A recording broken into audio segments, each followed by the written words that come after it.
না না, মানে আমি একটু দেখার চেষ্টা করতেছি এখন। মানে ইরানে যারা আছেন তারা হয়তো বাংলাদেশের অনেক নাগরিক এই মুহূর্তে ইরানে আছেন, এরকম টর্চ লাইট জ্বালায়া বাতি দিয়া একটু একটু খোঁজা হচ্ছে কাদের জানেন? হ্যাঁ, যারা ইরানকে একটা গেমের মধ্যে ঢুকাই ফেলছিল। আলহামদুলিল্লাহ আজকের দিনে যখন আমি নিউজটা করছি আমার কলিজাটা বড় হয়েছে, একদিকে একটু টেনশন আছে, আমেরিকা কিন্তু একটা ঘটনা ঘটাই দিবে, অন্য নিউজগুলো দেখলে বুঝবেন বড় একটা কিছু ঘটতে যাচ্ছে।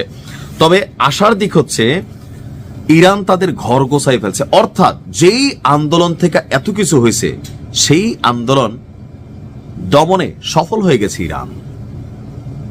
সর্বোচ্চ নেতা কাজ দিতেছে, দেশ ছাড়ে নাই, পালায় নাই, ছিল, অপেক্ষা করছে যে জনগণ তাদের ভুল বুঝতে পারবে।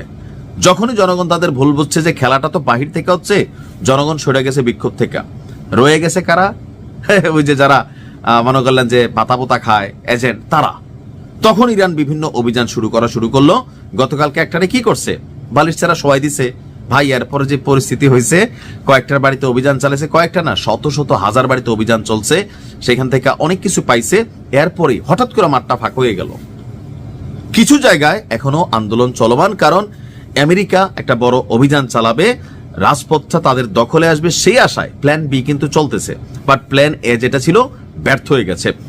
গত কয়েক দশকের মধ্যে সবচেয়ে বড় যে বিক্ষোভের মুখোমুখি ইরান সরকার হয়েছিল, ঠিক 16 থেকে 17 দিনের মাথায় এসে এই বিক্ষোভটাকে কন্ট্রোলে নিয়েছে মোটামুটি 98% ইরান, অর্থাৎ আন্দোলন গতি হারিয়ে ফেলেছে, এটা নিস্তেজ হয়ে গেছে।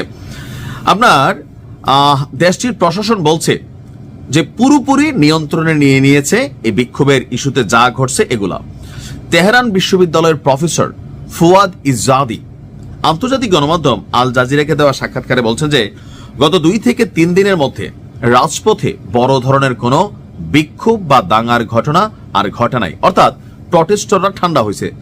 তার মতে দেশ জুড়ে চলমান অস্থিরতা কাটিয়ে আবার সবকিছু স্বাভাবিক হতে একটু সময় লাগলেও সরকার সবকিছুর কন্ট্রোল নিয়ে নিয়েছে। গত বৃহস্পতিবার নির্বাসিত ক্রাউন প্রিন্স রেজা পাহালবির আহ্বানে হাজার হাজার মানুষ আবেগের বসে রাস্তায় নেমে আসছিল। তখন পরিস্থিতি নিয়ন্ত্রণের বাইরে চলে গেছে, যেখানে পশ্চিমা মিডিয়া বলছে 12,000-এর বেশি মানুষ মারা গেছে। বাংলাদেশের আয়তনের তুলনায় ইরান কিন্তু 15 গুণ বড়, কিন্তু মানুষ কম, 9 কোটি। ইরানের জনগণ হচ্ছে 9 কোটি, সাইজে বাংলাদেশ 15টা সমানেরা। তো ইরানের সরকারি সূত্র বলছে 2000 প্লাস, 2200-2300, তবে সরকার কখনো সঠিক বলে না, এটাই বাস্তব। বলা হচ্ছে যে এখন আস্তে আস্তে ইন্টারনেট কিছু কিছু অফিস আদালত সরকারি প্রতিষ্ঠান যেখানে না দিলেই না, কারণ অর্থনীতির সাথে কানেক্টেড, দেশের ইন্টারনাল অর্থনীতি ধ্বংসের মুখে চলে গেছে, এর জন্য ইন্টারনেট পরিস্থিতি একটু স্বাভাবিক হচ্ছে, মোবাইলের নেটওয়ার্ক ফিরে আসছে। আর এই পদক্ষেপকে, যে পদক্ষেপ ইরানি সেনাবাহিনী যে রেড লাইন ঘোষণা করছিলেন আর বলছে যারা ইরানের বিরুদ্ধে অবস্থান নেবে, আল্লাহর বিরুদ্ধে নিছে বইলা যেই ফতোয়া জারি করছে আর যেভাবে রক্তচক্ষু উপেক্ষা করে ঘটনা গড়াই দিছে গতকালকে, মাঠ তো খালি হবেই। তিনি বলছেন যে এই পদক্ষেপটা সরকারের জন্য জরুরি ছিল। গত বছরে যেই ঘটনা ঘটছে তখনও আপনার মোসাদ এখন ইরানকে শুধুমাত্র প্রটেস্টরদেরকে বন্ধ করার জন্য বা তাদের আন্দোলনকে গতিহারা করার জন্য ইন্টারনেট বন্ধ করছে না, তার দাবি হচ্ছে গত জুনে যখন 14 দিনের একটা লড়াই হলো সেই সময় যে মোসাদ তাদের ইন্টারনেটকে ব্যবহার করে নানান গুজব, মানে নানান ভিডিও আরবি ভাষায় পুরা সেম ইরানি ভাষায় কইরা একটা অবস্থান তৈরি করছে। এইবার এই কাজটা আরো অনেক গুণ বাইরে গেছিল। মানুষ মনে করছে আরে দেখো এখানে শেষ ওইখানে শেষ, সরকারকে স্বীকার করবে কিনা, এই খেলাটা যেন না খেলতে পারে সেই জন্য ইন্টারনেট এবং মোবাইলের নেটওয়ার্ক ইরান বন্ধ করে দিয়েছিল। আল জাজিরার আরেক প্রতিবেদন বলছে যে ইরানের বড় বড় শহর যেগুলো আছে বিভিন্ন প্রদেশের সবগুলি এখন সরকারপন্থীদের দখলে। সাধারণ বিক্ষোভকারীদের উপস্থিতি কমে গেছে। হাজার হাজার হাজার হাজার সমর্থক মিছিলে অংশ নিয়ে প্রশাসনের প্রতি তাদের সংহতি প্রকাশ করেছেন। কারণ পেটে খাওয়া মানুষ যারা, কর্ম করা মানুষ যারা, তারা তো দিনের পর দিন রাস্তায় ঘুরতে পারে না, ভাত খাওয়া লাগবে কাজ কইরা, চাকরি থাকবে না, ফিরে গেছে, আবেগে নেমে গেছিল, মনে করছিল যে ঘটনা ঘটাইতে পারবে। আর এই গেল 2-1 বছরের মধ্যে যতগুলো আন্দোলন হয়েছে সবচেয়ে সেরা কঠিন ঝুঁকি ইরানেরটা ছিল। দেশ বিদেশ G7 এই খেলায় মাইতে গেছিল, কিন্তু আল্লাহ ইরানকে হেফাজত করছে, ইরান কন্ট্রোলে নিতে পারছে সবকিছু। কিন্তু খারাপ সংবাদ হচ্ছে একটা বড় ঘটনা ইরান নিয়ে ঘটবে।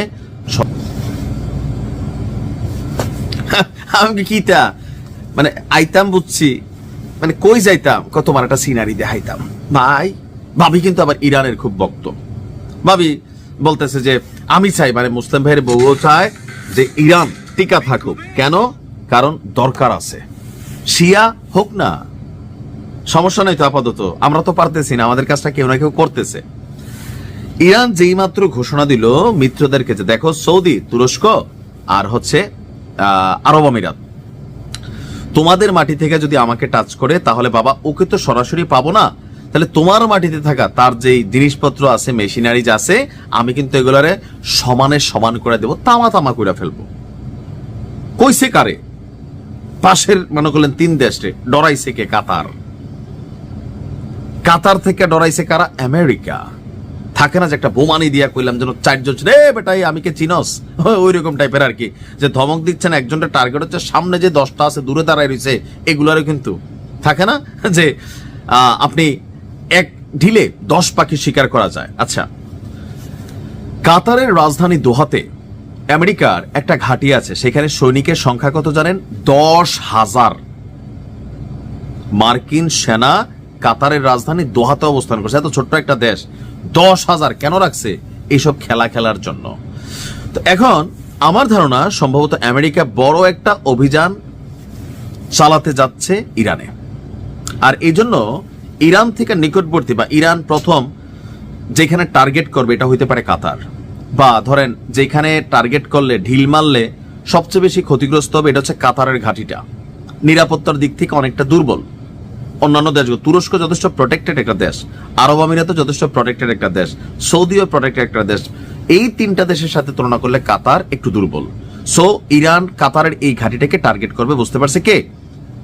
আমেরিকা। যার কারণে কাতারে অবস্থিত আমেরিকার যে আল উদেদ সেনা ঘাঁটি আছে, সেই সেনা ঘাঁটি ছেড়ে যাওয়ার জন্য সেখানকার মার্কিন সেনা সদস্যদেরকে নির্দেশনা দেওয়া হয়েছে যুক্তরাষ্ট্র থেকে।